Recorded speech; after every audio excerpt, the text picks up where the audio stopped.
Elliot had always been a quiet boy, the kind of kid who blended into the background. At 14, his life in the sleepy town of Meadow Ridge was predictable: school, chores, and the occasional weekend soccer game. But recently, something strange had begun to happen. His nights were no longer restful. His dreams had taken on a peculiar vividness, a clarity so sharp it left him shaken long after waking. At first, Elliot thought they were just that, dreams. But then the incident started. A week ago, he dreamed of a massive thunderstorm tearing through Meadow Ridge, uprooting the old oak tree in front of the school.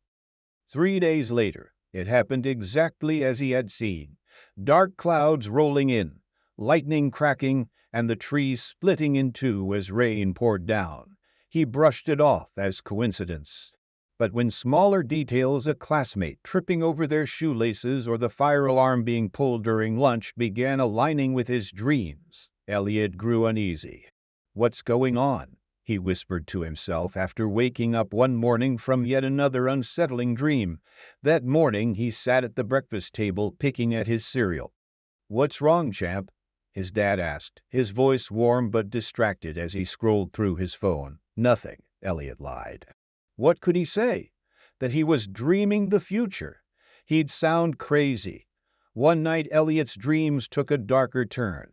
He found himself standing in the middle of an empty road under a blood-red sky. The air was thick, and a strange metallic scent filled his nostrils. Ahead of him lay a bicycle, mangled and twisted, its wheels spinning lazily. Nearby, a person he couldn't quite make out, lay motionless on the pavement. He heard the distant wail of sirens, saw flashing red and blue lights, and felt an overwhelming wave of dread. Elliot woke up gasping, his heart pounding like a drum. Sweat soaked his shirt as he sat upright in bed. The image of the twisted bicycle burned into his mind. The next day, he couldn't shake the feeling of unease. He scanned his surroundings, looking for the bike from his dream, but everything seemed normal. "It's just a dream," he muttered to himself, but deep down he didn't believe it. His dreams always came true by the time 3 days had passed. Elliot was a nervous wreck. Every time he saw a bicycle, his stomach twisted into knots. He tried to warn his friends. "Hey, James," he said awkwardly to his best friend, who was adjusting the seat of his new bike. "Maybe you shouldn't ride that today." James laughed. "What? Why?" Elliot hesitated. I have a bad feeling." "You're weird, man," James said, brushing him off. "I'll be fine." Elliot's heart sank. How could he explain the weight of his dream without sounding insane? That evening, the phone rang, its shrill tone cutting through the quiet of their living room. Elliot's mom answered, her face falling as she listened. "Oh my God," she whispered. Elliot knew before she even said it. James had been hit by a car while riding his bike home from soccer practice.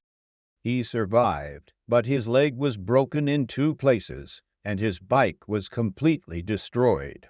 The scene played out almost exactly as it had in Elliot's dream. The guilt weighed heavily on Elliot. "I could have stopped it," he told himself over and over.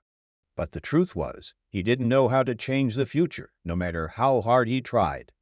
The dreams continued, and Elliot grew more anxious with each passing night.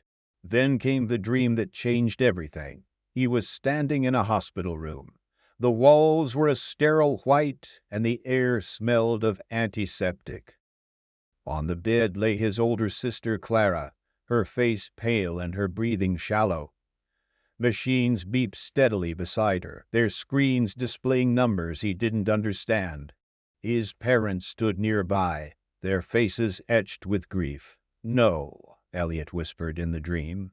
His voice trembling, he reached for Clara, but his hands passed through her as though she were a ghost. A nurse appeared, shaking her head solemnly, and Elliot woke up screaming, "Elliot!" Clara burst into his room moments later, flipping on the light.